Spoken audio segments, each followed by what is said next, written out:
नमस्कार दोस्तों, मैं हूं आपका चुनावी प्रोफेसर प्रदीप भंडारी और स्वागत करता हूं 24 की सरकार में, जहां आपको चुनाव के हर गणित को मैं समझाता हूं। दोस्तों, मंगलसूत्र को लेकर चुनावी लड़ाई में नया मोड़ आ चुका है। प्रियंका गांधी वाड्रा ने प्रधानमंत्री के बयान का जवाब दिया। उन्होंने कहा है कि उनकी दादी इंदिरा गांधी ने मंगलसूत्र जो है वो देश को समर्पित किया था, और वो कह रही है कि उनकी दादी इंदिरा गांधी ने जो मंगलसूत्र है और सोना है वो देश के लिए कुर्बान किया था। सुनिए। कैसी कैसी बहकी बहकी बातें। पिछले 2 दिनों में अब ये शुरू हुआ है कि कांग्रेस पार्टी चाहती है कि आपके मंगलसूत्र और आपका सोना आपसे छीन ले। 70 सालों से ये देश स्वतंत्र है। 55 सालों के लिए कांग्रेस की सरकार रही है।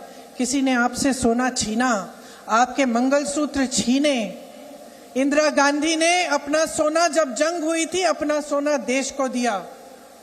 मेरी मां का मंगलसूत्र इस देश को कुर्बान हुआ है। और अगर मोदी जी मंगलसूत्र का महत्व समझते तो वो ऐसी अनैतिक बातें नहीं करते। किसान पर कर्ज चढ़ता है तो उसकी पत्नी अपने मंगलसूत्र को गिरवी रखती है। बच्चों की शादी होती है या दवाई की जरूरत होती है तो महिलाएं अपने गहने गिरवी रखती हैं। ये बात ये लोग नहीं समझते।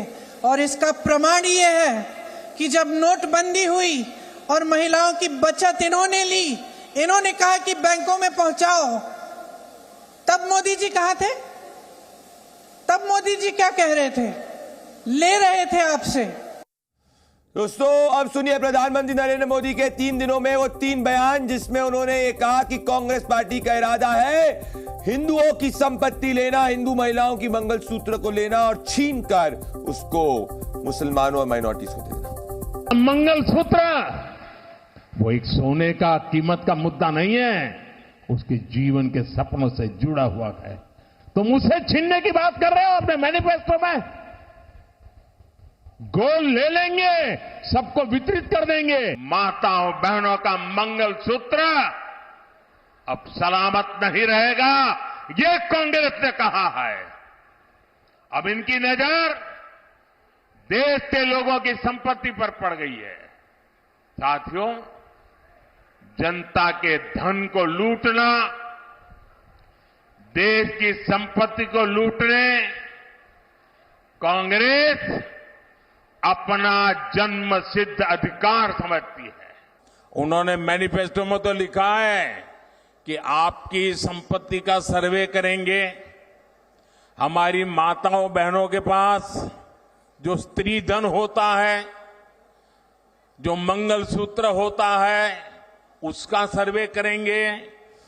दोस्तों, मंगलसूत्र हिंदू महिलाओं के सेंटिमेंट से जुड़ा हुआ है, तो भगवान राम और उनके परम भक्त हनुमान जी हिंदुओं की आस्था है। आज हनुमान जी का जन्मदिन है। हनुमान जयंती पर कई पार्टियों ने हनुमान जी में आस्था के जरिए हिंदू वोटर्स को साधने की कोशिश करी। दोस्तों, देखिए आज किस तरीके से हिंदू वोट और हिंदू आस्था चुनाव का मेन एजेंडा है।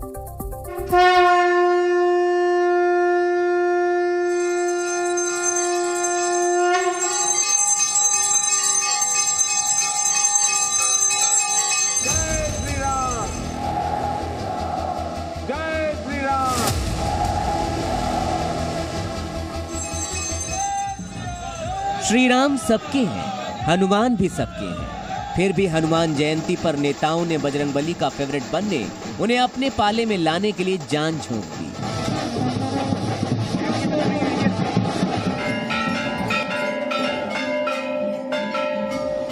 देखिए दिल्ली में आम आदमी पार्टी ने कैसे हनुमान जी को इंसुलिन पॉलिटिक्स में इस्तेमाल कर लिया। कोई हनुमान जी के मंदिर पहुंचा तो किसी ने गदा उठाई। इस गदा प्रदर्शन में भी कई वैरायटी थी। जो मंदिर नहीं जा पाया उसने सोशल मीडिया पर बताया कि वो भी पक्का बजरंगबली का भक्त है।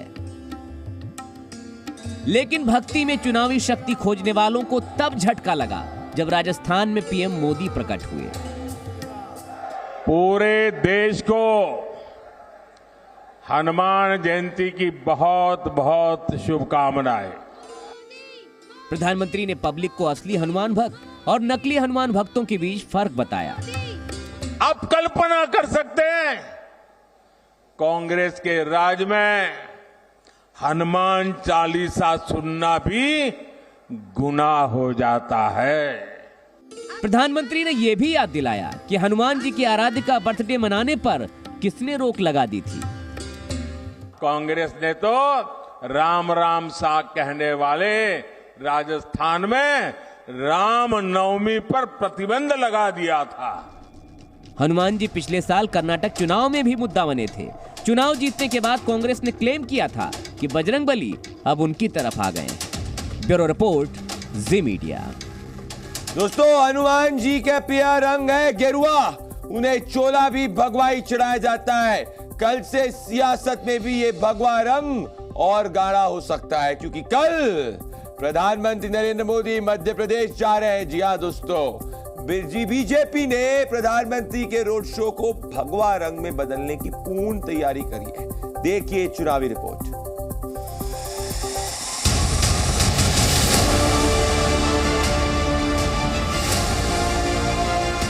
बीजेपी के भगवा मिजाज की ये बड़ी तस्वीर है।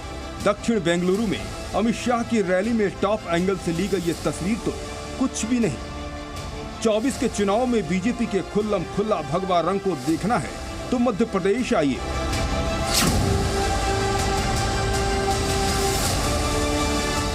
जैसे भोपाल शहर कह रहा हो, गहरे गेहुआ रंग से मोहे रंग दे।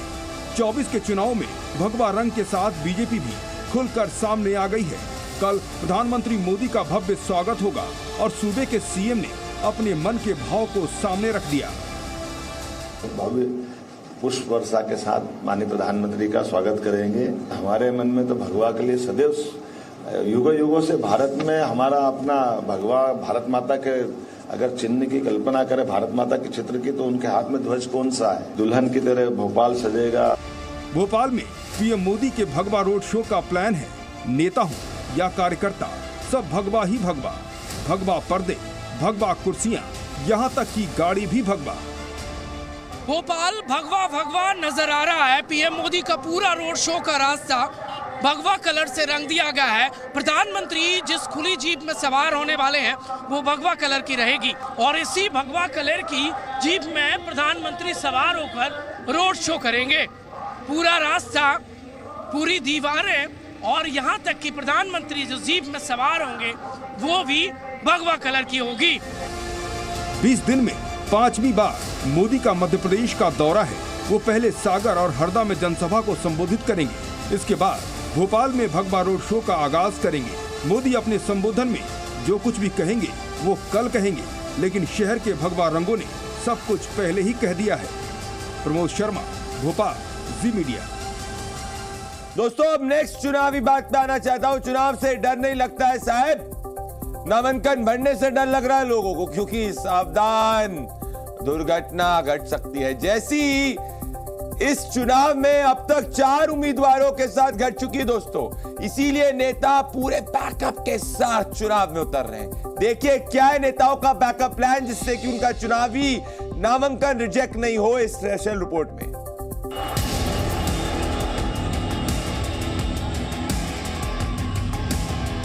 हाईवे पर हजारों मीटर लंबी भीड़, आसमान से रिकॉर्डिंग करता हेलीकॉप्टर और एसयूवी की सनरूफ से झांकता हीरो। आंध्र में typical south Indian film style में ही था जनसेना पार्टी के अध्यक्ष और सुपरस्टार पवन कल्याण का ये नॉमिनेशन रोड शो। पवन कल्याण जब पीथापुरम लोकसभा सीट से नॉमिनेशन फाइल करने पहुंचे तो पीछे कार और बाइक की भीड़ थी। एकदम फिल्मी सीन हो गया। और अब ये नॉमिनेशन भी देखिए, हैदराबाद से असदुद्दीन ओवैसी लड़ रहे हैं, वहीं से उनके छोटे भाई अकबरुद्दीन ओवैसी ने भी नामांकन भर दिया, वो भी एकदम खामोशी से। तो क्या छोटे ओवैसी अपने बड़े भाई के खिलाफ लड़ेंगे? जी नहीं। वजह जानने से पहले एक और तस्वीर देखिए।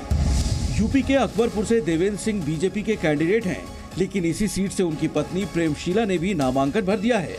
तो क्या पत्नी अपने पति के खिलाफ लड़ेंगी? इसका भी जवाब है नहीं। तो क्या ये चुनाव में रिस्क न लेने का प्लान बी है? क्योंकि चुनाव में अब तक 4 नामांकन रद्द हो चुके हैं। गुजरात के सूरत में बीजेपी चुनाव जीत चुकी है। यूपी की 2, एमपी की 1 सीट पर नामांकन रद्द हो चुके हैं। मुमकिन है कोई भी कैंडिडेट इस तरह की नौबत नहीं चाहता, इसीलिए बैकअप तैयार कर रहा है। न जाने कब नॉमिनेशन फॉर्म किसी टेक्निकल मामले में फंस जाए और टिकट खुद ब खुद कट जाए। ये भी सवाल है कि कहीं दिमाग में चंडीगढ़ मेयर इलेक्शन का वो एपिसोड भी तो नहीं है जिसमें एक रिटर्निंग ऑफिसर ने सारा गेम पलट दिया था। ब्यूरो रिपोर्ट, जी मीडिया। दोस्तों ये अलग ही डर है दोस्तों हैदराबाद की एक महिला पुलिसकर्मी को बीजेपी की उम्मीदवार माधवी लता से गले मिलना भारी पड़ गया। हैदराबाद पुलिस ने महिला एएसआई को सस्पेंड कर दिया है। भाई आखिर चुनाव में गले मिलने पर किसको परेशानी हो रही है, देखिए 24 की सरकार की रिपोर्ट। कहते हैं जोश में होश नहीं खोना चाहिए, बस यही गलती इन महिला दारोगा से हो गई। नतीजा अब सस्पेंड होकर घर पर बैठी। हुआ यूं कि हैदराबाद से बीजेपी की उम्मीदवार माधवी लता शहर के सैदाबाद इलाके में चुनाव प्रचार करने गई थी। सैदाबाद थाने की एएसआई उमा देवी को उनकी सुरक्षा में तैनात किया गया था। इसी दौरान माधवी लता से उमा देवी का सामना हुआ तो वो भावनाओं पर काबू नहीं रख पाई। हाथ मिलाने तक तो ठीक था, लेकिन उसके बाद उन्होंने माधवी लता को गले लगा लिया। ये देखिए।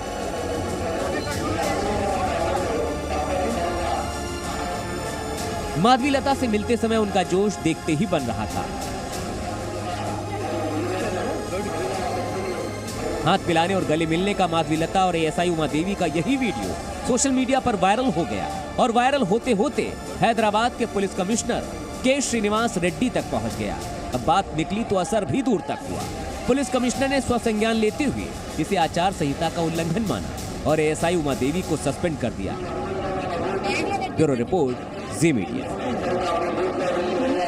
दोस्तों ध्यान से देखिए, पुलिसकर्मियों को भले उनकी कोई भी भावना हो उस वक्त अपनी ड्यूटी करनी चाहिए और भावनाओं को कंट्रोल में करना चाहिए। देखिए वो उनके साथ गले मिलती है, वो भावनाओं में नावी रहता है। एक फायर ब्रांड लीडर है दोस्तों, स्वाभाविक है कोई भी उस वक्त इमोशनल हो जाएगा, पर एक पुलिसकर्मी का कर्तव्य बनता है कि वो अपने इमोशंस को कंट्रोल में करे, या उमा देवी जो है वो इमोशंस को कंट्रोल में नहीं कर रहे।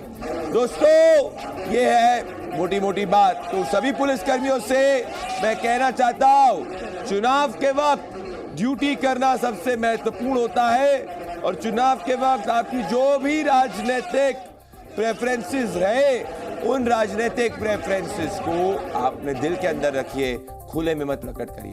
दोस्तों मैं हूं आपका चुनावी प्रोफेसर और एक चुनाव का एनालिसिस करे बगैर आपको नहीं छोड़ूंगा। आपने चुनाव की खबरें देखी, अब है चुनाव का एनालिसिस। फेज 1 की वोटिंग के बाद लोग बहुत सारे वोटिंग प्रतिशत की बात कर रहे हैं, पर दोस्तों मैं आपको चुनाव के प्रोफेसर बताना चाहता हूं, आपका प्रदीप भंडारी, कि वोटिंग प्रतिशत से ज्यादा महत्वपूर्ण होता है कि वोटिंग प्रतिशत का आधार क्या है। ऐसा क्यों कह रहा हूं कि हमेशा से कम वोटिंग प्रतिशत से सत्ता पक्ष को नुकसान होता है, या ऐसा नहीं है। इसका एनालिसिस समझिए। वोटिंग प्रतिशत से ज्यादा महत्वपूर्ण होता है वोटिंग प्रतिशत का आधार क्या है। कम वोटिंग से सत्ता पक्ष को नुकसान, ये जरूरी नहीं है ऐसा हर बार होता है दोस्तों, ये मिथ है। कैसे? एक उदाहरण देना चाहता हूं मैं आपको, और ये उदाहरण आपको मैं दिखाना चाहता हूं आपके स्क्रीन पे। अगर आप देखेंगे दोस्तों, गुजरात चुनाव 2022 और 17 के नतीजों को आपको मैं बताऊंगा। पहले वोटिंग देखिए। 17 में 68% वोटिंग थी, 2022 में 4% कम हुई। लोगों ने कहा कि भाई इससे बड़ा हवा, प्रधानमंत्री नरेंद्र मोदी चुनाव हार जाएंगे, बीजेपी को दिक्कत होगी। 4% वोटिंग कम हुई। नतीजा देखिए, बीजेपी की जब वोटिंग ज्यादा थी तब 99 सीट्स गुजरात में आई थी। जब वोटिंग कम हुई 4%, भारतीय जनता पार्टी की सीट्स जो है वो ऐतिहासिक, उसका सबसे बेहतरीन प्रदर्शन 156 तक पहुंच गया। मतलब लगभग 55 सीटों का 57 सीट्स जो है उसकी बढ़ोतरी हुई। क्यों? क्योंकि वोटर्स को गुजरात में लगा था कि 2022 के चुनाव में सिर्फ नरेंद्र मोदी है, आगे ऑपोजिशन का कोई व्यक्ति सॉलिड नहीं है। तो क्या 2022 गुजरात के नतीजे ही 2024 लोकसभा में दोहराए जाएंगे? ये हमें देखना होगा और इसका पता आपको 4 जून को पता चलेगा। पर इस वक्त जाने के पहले होमवर्क तो मैं आपको दूंगा ही। होमवर्क आपका चुनावी प्रोफेसर ये दे रहा है दोस्तों, जो आपके स्क्रीन पे है, कि दूसरे चरण में उत्तर प्रदेश की कितनी सीटों पर चुनाव हो रहा है। इसका जवाब आप दीजिएगा #24 की सरकार या 8588058111 पे अपना व्हाट्सएप भेजिएगा। मैं आपका चुनावी प्रोफेसर आपके इस आंसर का इंतजार करूंगा। दोस्तों चुनाव में जरूरी बात यह है कि सब जटिल चीजों को सिंपली समझाया जाए, और वो मैं आपको हर दिन समझाता हूं, क्योंकि 400 लोकसभा, 25 राज्य, 1 लाख किलोमीटर घूमने के बाद मैं अपना एक्सपीरियंस आपके साथ शेयर करता हूं तथ्यों के आधार पर। मेरे साथ में जुड़ने के लिए बहुत बहुत धन्यवाद। नमस्कार।